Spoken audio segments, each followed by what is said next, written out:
Good morning, everyone. Welcome to Mississauga, and thank you all for being here today. It's great to be at the Mattamy Home site here this morning. Projects like this show what happens when partners come together with a shared goal: more homes built faster with the crew and tools needed to keep Ontario going strong. We're honoured to be joined by Premier Doug Ford, the Honourable Peter Bethlenfalvy, Minister of Finance, and the Honourable Rob Flack, Minister of Municipal Affairs and Housing, Honourable Graydon Smith, Associate Minister of Housing, and Mayor Carolyn Parrish. Thank you for your leadership and for continuing to lay the foundation for real results across our province.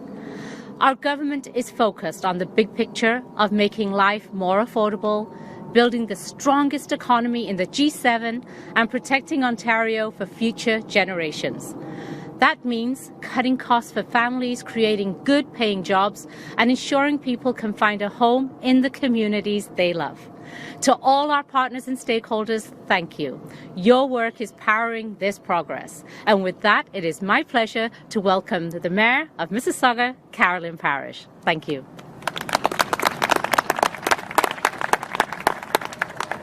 Well, thank you very much to the ministers, but particular thank you to Minister Flack, Mr. Bethlenfalvy, and of course the Premier, who is actually my hero.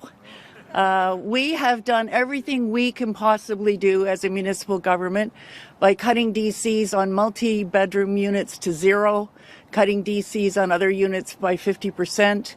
We've done everything humanly possible to make building homes faster, less expensive, and better here in Mississauga. This today, and I'm not going to break the announcement, is actually the cherry on top of the sundae.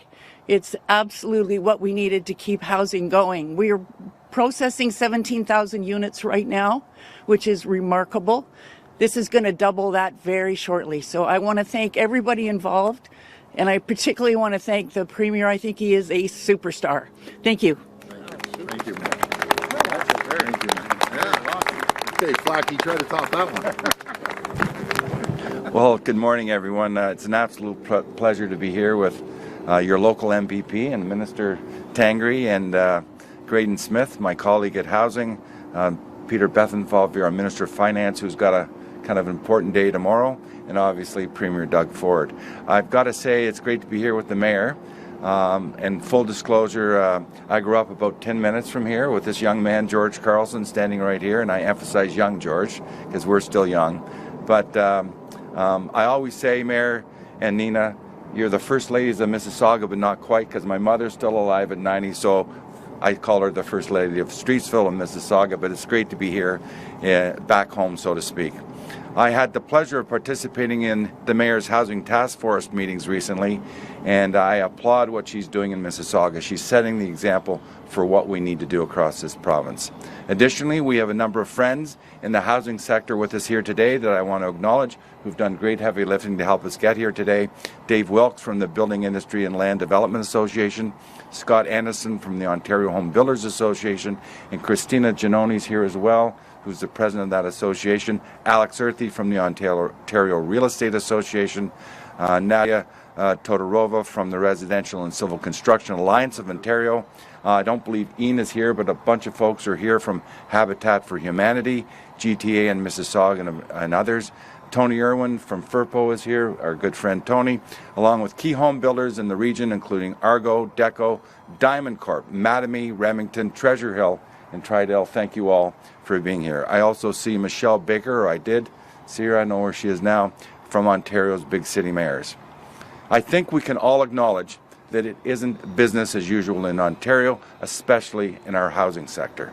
As I've said many times, you've heard me say, it takes too long and it costs too much to build homes in this province. We are changing that. And according to a recent Advocates poll, over 70% of the people looking to buy a home are doubtful they ever will. Doubtful they ever will.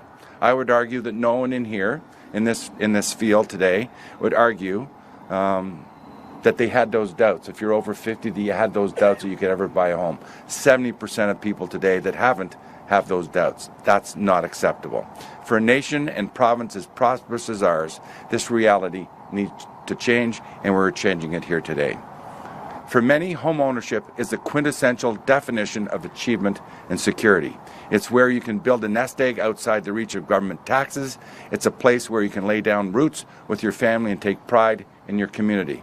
That is why we are correcting the course and creating the conditions to build more homes faster and smarter.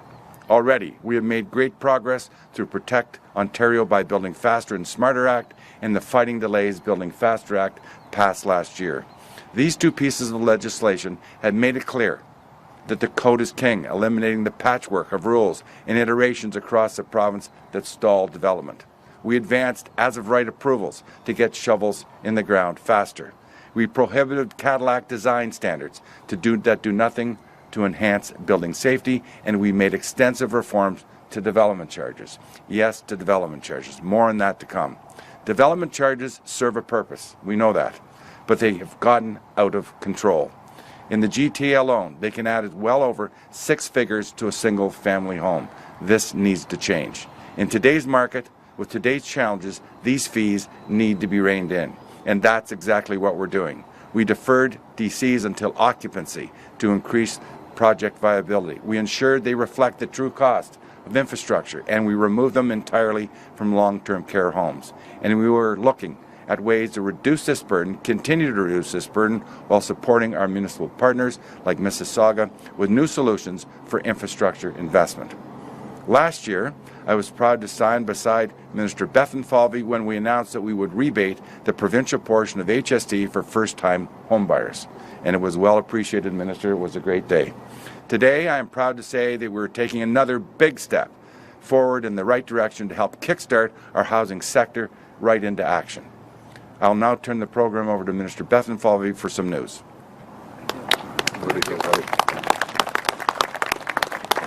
Well, thank you, and good morning, everyone. Bonjour tout le monde on this beautiful morning here in Mississauga. What a great community.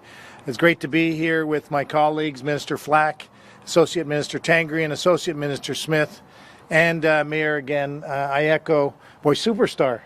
That's quite a lofty. I've never gotten superstar. I've gotten all-star, but superstar. So, Mayor, you gave him a big honor. And thank you for being here. I want to give a particular shout out, as the Premier said just a few minutes ago, to the great workers standing over there. Let's give a big round of applause. The people who build all this, get up every morning, put shovels in the ground. Thank you, all of you. The past year has seen significant global economic uncertainty, impacting nearly every aspect of the world we once knew. It's clear that the world has changed, and we must be prepared for what that change may bring, even if that means being prepared for tougher times. Il va sans dire que notre monde a changé, et nous devons nous préparer à affronter les conséquences de ces changements, même si cela implique de se préparer à des temps plus sombres. We've seen across the country our fellow provinces announce record deficits, hike taxes, and cuts to public services. But here in Ontario, we do not believe in raising taxes.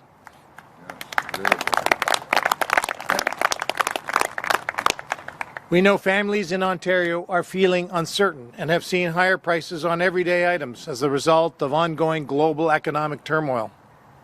That is why, through our plan to protect Ontario, our government acted early to provide relief to help make life more affordable for Ontarians. In the last year alone, our government provided nearly $12 billion, yes, that's 12 with a B, billion dollars, in support to families and individuals in Ontario. But we know that more can be done. A competitive housing market helps attract and keep construction jobs, while also boosting affordability and growing our economy. As Ontario continues to navigate economic pressures and uncertainty, we continue to build on our track record of keeping costs down for families and individuals and putting money back in their pockets where it belongs. Our pragmatic approach, anchored in the responsible and prudent management of Ontario's finances, remains unwavering, so Ontario remains competitive, resilient, and self-reliant. We will continue to invest in infrastructure that supports growth, competitiveness, public services, job creation, and the province's long-term prosperity. So together, we are building the province we want, not just for today, but for tomorrow. A more competitive, resilient, and self-reliant economy, so Ontario becomes the best place to invest and do business, not just in Canada, but in all of the G7. So I look forward to sharing further details in our 2026 budget tomorrow. And it's my great honor and privilege to introduce someone who is, yes, a superstar and has been, I'll call him the 300-pound gorilla, the 800-pound gorilla. He's championed. He's champion. That's going to cost me, I know. You're treading on fine ice there, buddy. But I really want to say this in all seriousness. The Premier has been advocating strongly. You've heard him in the public domain, fighting for workers, fighting for construction jobs, fighting for housing affordability. And so I want to pass the baton over to the person who's really had the vision and the leadership, not just for today, but for future generations, the Honourable Doug Ford, Premier of Ontario. Boy, well, first of all, good morning, everyone, and just so thrilled to be here in Mississauga. And as the finance minister said, I told the men and women over there this would not happen without you, so we're very, very grateful. The hardworking folks in the trades, we're very grateful. And I got to thank Peter. He's the best finance minister we've ever seen. He's a prudent fiscal manager, but he knows when to invest, and that's in infrastructure and in housing. So, Peter, thank you very much for making sure that this moves forward. And I'll tell you, folks, it was a good battle with him. He's feisty when it comes to releasing money. I say he's tight as skin on a grape, and he has his wallet down to his ankles there.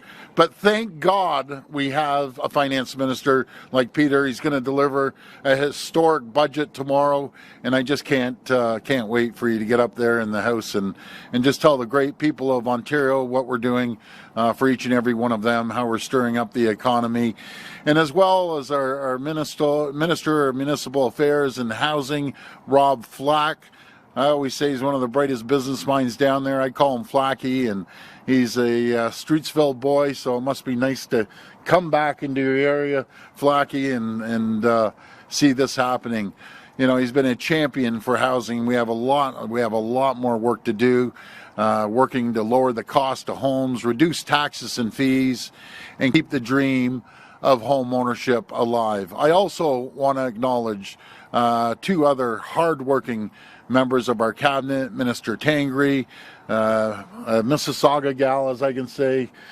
She's doing an incredible job in economic development, attracting more businesses here in Ontario. And Minister Graydon Smith, he's my champion. He's working hand in hand with Minister Flack, former mayor of Bracebridge. There's no one that understands municipal issues more than Graydon does, so thank you. And finally, Mayor Parrish, I absolutely love you. No, she's an absolute champ. You know, the stakeholders know, they aren't going to say anything, but my goodness, this is refreshing. Going Mississauga under the previous mayor had the lowest starts per capita in the entire country. Now, Mayor Parrish is leading Ontario in new starts, so thank you for doing a fantastic job. Thank you for working with us and being collaborative. And all the industry leaders here, home builders with us today, it wouldn't happen without the great leadership within the sector, and I know Peter rattled them all off, or Flacky, I think, rattled them all off. But folks, you know, we see we're under attack with President Trump's tariffs, and conflicts overseas continue to cause economic uncertainty for families. Our government has a plan to protect Ontario. We're investing in world-class workers, our businesses, and our infrastructure to build a province that is more resilient, more self-reliant, and more competitive, so we can stand up to anything that comes our way. We're cutting red tape, we're cutting regulations, and keeping taxes and fees low. As a finance minister, I almost called you prime minister, maybe one day, Peter. The finance minister to save businesses and families $12 billion each and every single year. This is money that people are putting back into their pockets and businesses so they can expand and create new jobs right here in Ontario. And what I love I can't remember, we've been involved, our family, for 3 generations, over 3 decades. I can't remember a government never ever raising taxes. We will never ever raise a tax. Government doesn't have an income problem, they have a spending problem. And we're doubling down on our more than $223 billion plan to build, the largest plan of its kind in Canadian history, to build more roads, highways, bridges, hospitals, schools, and all the critical infrastructure needed to help Ontario grow. As we build, we are laser focused on keeping costs down and making life more affordable. We've removed tolls from the 412, 418, and the 407 East, saving daily commutes $7,200 each year, and we've banned new tolls on public roads. We axed the Drive Clean program, scrapped the license sticker fee, and fought the carbon tax until it was removed. We permanently cut gas tax, saving 10.7 cents a litre. Just imagine if there was another 10.7 cents to the outrageous costs that we're paying for gas now. And we're saving transit users $1,600 every year with a program called One Fare. And I'll explain it quickly. Say you're up in Barrie, you hop on the GO train, you go down to Union Station, you hop on the TTC, and then you hop on Mississauga Transit, all on one fare. So that saves a tremendous amount of money. We've never ever raised a tax, and we will never raise a tax, because I know how hard the people of this province work for their paychecks. And I will always fight to put more money back into the pockets of taxpayers. For most families in Ontario, buying a home is the biggest financial decision they will make in their lives. But for too many families, the dream of home ownership is being pulled out of reach by high costs and economic uncertainty. One of the biggest factors in the increased cost of housing is government taxes, fees, and development charges that add hundreds of thousands of dollars to the cost of a new home. Our government has been working hard to lower the cost of housing and get more shovels in the ground. We've invested historic amounts in housing enabling infrastructure to a tune of $4 billion. So many municipalities can build the infrastructure they need without raising development charges on home buyers. That includes $1.2 billion for the Building Faster Fund and a historic $4 billion for the Municipal Housing Infrastructure Program. We also cut the HST on purpose-built rentals 3 years ago, and as a result, rental housing starts reached nearly 24,000 last year, up from 18,000 before the rebate took effect. And last fall, we announced that we would remove the HST from nearly all new homes purchased by first-time homebuyers. In partnership with the federal government, today we're going even further. I'm thrilled to announce that as part of tomorrow's 2026 provincial budget, we will be rebating the full HST for all new homes. No matter if you're a first-time buyer, second, or a 10-time buyer, you're getting the HST deducted, valued at $1 million or less, providing up to $130,000 in relief for home buyers. To reflect the reality of Ontario's housing market, we will extend that to a $130,000 rebate to new homes valued between $1 million and then $1.5 million. And then after $1.5 million, it's going to slope down to $1.875 million. Today's announcement is made possible in part because of our partnership with the federal government, which is cost sharing with us in support of provincial housing initiatives. This additional funding will cover the federal 5% portion of the HST, which will allow us to provide a full 13% HST rebate instead of just covering the provincial portion. I want to thank the Prime Minister. Prime Minister Carney is a great partner, and I just appreciate him doing this. This is going to make a massive, massive difference in making this possible. This rebate will deliver nearly $2.2 billion in tax relief, kickstart the construction of 8,000 additional homes, support up to 21,000 jobs, boost Ontario's GDP by up to $2.7 billion, and bring the dream of home ownership in reach. For thousands of Ontario families, this tax relief will last from April the 1st this year to the end of March next year. So my message to everyone from the building sector here today is very simple. Start building. I also have a message for Ontario municipal leaders across Ontario. We're doing our part by cutting taxes and fees and investing in housing enabling infrastructure, but we need you to step up too.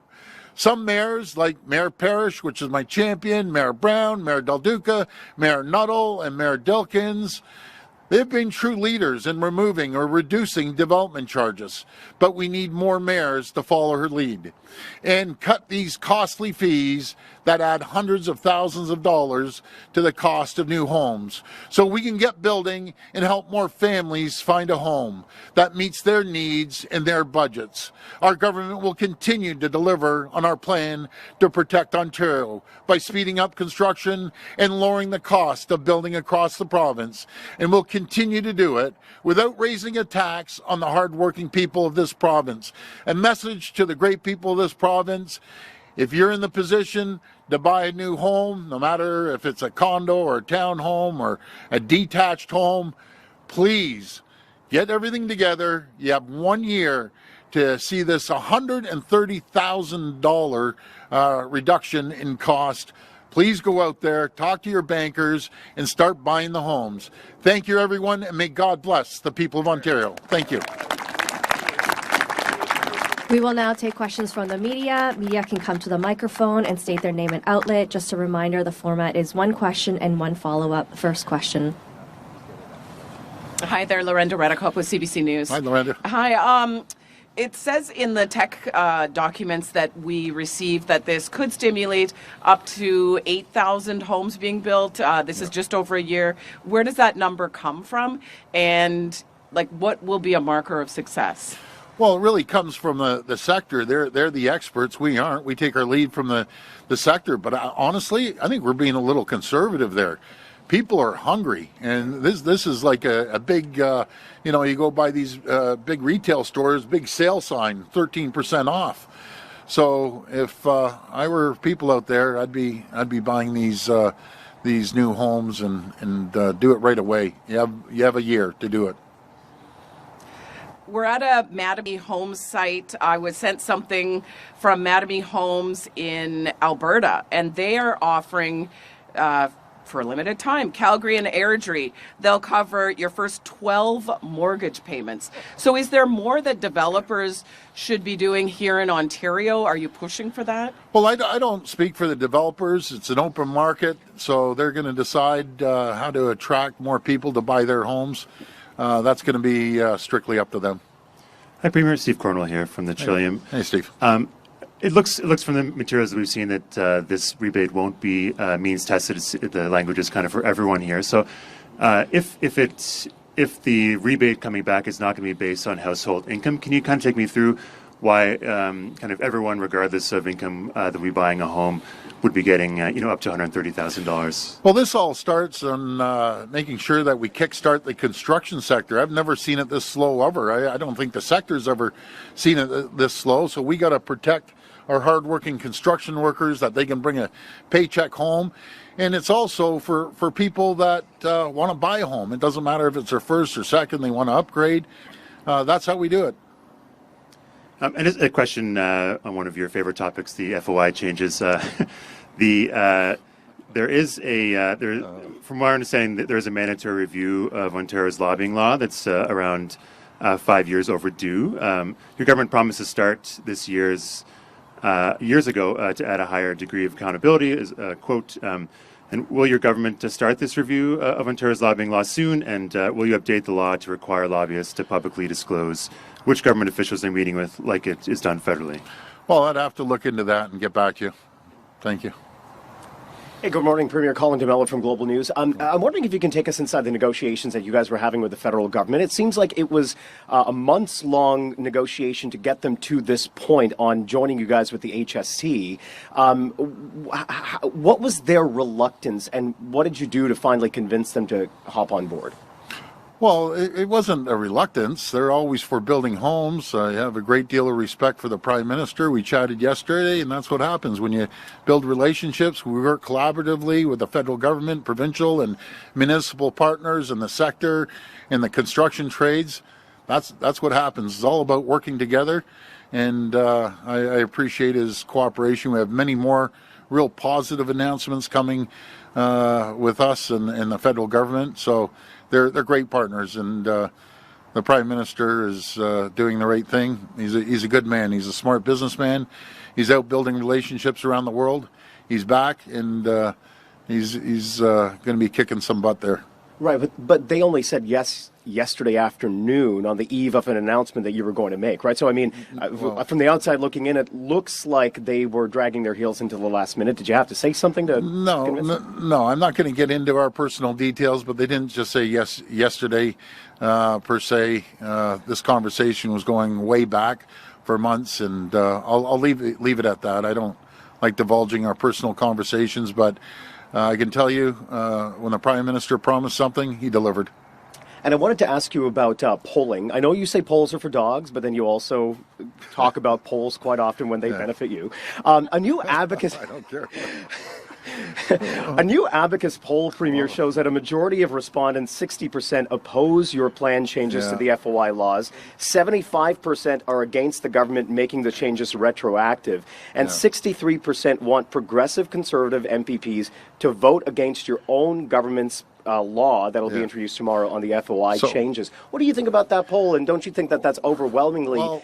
negative about the FOI you know changes? something, that poll, you never disclose the full facts. That polls come from QP Union that absolutely hates me, hates our government, and I wonder why it's biased. But let me tell you something, Colin. People care about affordability right now. They care about buying a home. They care about making sure they have a job. They care about making sure that when there's opportunities like that, they're going to be able to go out and buy a home. That's what our poll shows. Number one, it's the economy, it's the economy, it's the economy.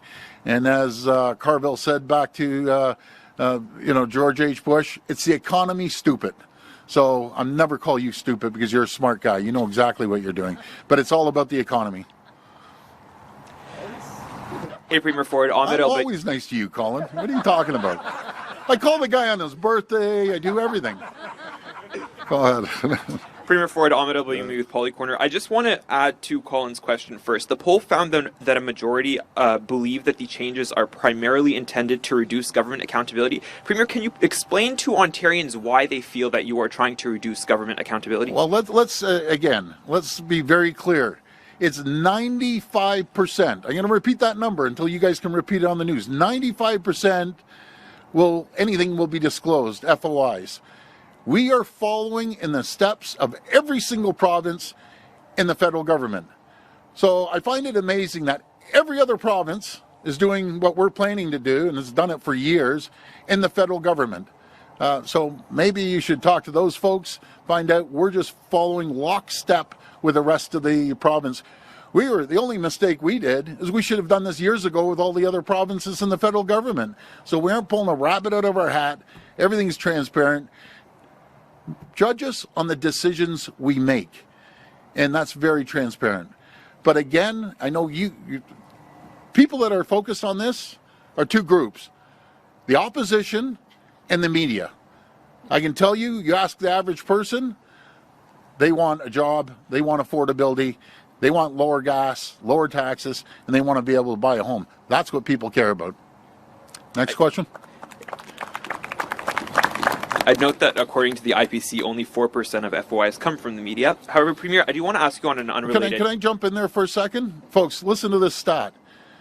We get 75,000 FOIs. That's more than the entire country combined. Something's wrong with that. We have full-time staff getting paid a lot of money, not only in the bureaucracy, but also in our office. All they do is do FOIs. Something's broken when we're getting more FOIs than anyone in the entire country. But I have an idea. Why don't we talk about the greatest announcement that we've ever made, the only people in the country that are doing this incentive, getting rid of the HST. That's what people care about. Premier, on an unrelated topic, Bonnie Crombie, a name that's familiar, I'm told is seriously considering taking on Mayor Parrish in October's mayoral election. What do you think of the possibility of Mayor Crombie once more, and would you get involved to help stop her and help Mayor Parrish get reelected? You know something? I never get involved in municipal elections, but I will send an army down here to make sure I support Mayor Parrish. It was an absolute disaster under Bonnie Crombie. Rose taxes like they've never seen before. Cut off everything about housing. She was an absolute disaster. So what I say to Mayor Bonnie Crombie, bring it on. Let's go. We're ready. Yeah, hi, Premier. Randy Rath from CHTV. I want to ask you about governance in the region of Niagara. Before the whole Bob Gale as regional chair thing went sideways, he sent Minister Flack a letter describing what he concluded needs to be done down there. And what he said was he wants to have the only people on regional council would be the 12 mayors and a chair, and the rest of the municipal councils would stay in place, but they would be reduced by a significant number of councillors. Are you going to listen to what Mr. Gale said, or are you going to, you seem like you really want to have, 4 municipalities or 1 municipality. You haven't specified which, and you seem to be among the minority when you look at the mayors. Like the vast majority of mayors want to continue on as it is. Well, of course, the vast majority, and I'm not painting them all by the same brush because there's great mayors, but that's like asking the turkeys to vote for Thanksgiving. They aren't going to give up their job. They would rather have double-digit tax increases through the region, which is ridiculous. Folks, in Niagara, and just roughly a population of 500,000, they have 126 politicians. We have 124 in the entire province. You know, and imagine, Mayor, if you had 126 elected council members, it'd be a disaster. But I'm going to pass this over to Minister Flack. He's doing a great job. And the best thing you could do is get rid of politicians. It's true. Well, thanks, Andy. Yeah, we've got former Chair Gale's report. We're taking it under advisement. I'm talking to the mayors consistently. We'll be doing so, and we'll have some news shortly. And we're going to take our time and get this right. Mr. Ford, by your, it's a great line, by the way, the turkey's voting for Thanksgiving. But it tells me, am I to assume that you are going to force a restructuring on that community? Are you going to force either a 1-city or a 4-city model? Can I assume that because of what you're saying? I'm going to let the minister deal with this. He's doing an incredible job, and let's see what all irons out at the end of the day. But we have to drive more efficiencies, especially in the regions. By the way, all local towns or cities, guess what? They have one thing in common. They all hate the region. This will be the last reporter. Morning, Premier. This question is for John Woodward from CTV News. Yes. 6 former Toronto mayors pointing to data from the Ontario Coroner's Office showing overdose deaths are up since the closure of some supervised consumption sites. Does this affect your thinking in wanting to close more of them? Well, whoever the former mayors are totally wrong, because there was a study that just came out of University of Alberta that shows that is totally false. Matter of fact, in some cases, it cleans it up. You have 2 choices. Either build heart hubs that we're spending over $500 million to get them in there, to get them into rehab, to clean them up, get roof over their head, get them a good paying jobs, get them back on their feet. I want to help these people, but I'm not going to sit back as you put these injection sites in the middle of communities. There's needles all over the place. It's dangerous for kids and communities. They're in the parks. It's terrible. And we're closing them down. We're going to do something else. We're going to help these people rather than just giving them more drugs, more needles, encouraging drug use. I'm dead against. I want to help these people. It's like giving an alcoholic the LCBO card and saying, here's an endless spend limit. Go in there and we're going to try to clean you up. Not going to happen. So I'm passionate about this. I think every family has a friend or a family member or something has has faced these situations of addiction. I'm passionate. We're going to help these people, but I'm not handing out needles and all the drug paraphernalia. Not happening here in Ontario. This concludes today's questions and press conference. Anyways, thanks everyone. I appreciate everyone coming. Let's start selling these homes. Let's start building them. And people of Ontario, please go out and purchase a new home. Thank you and God bless.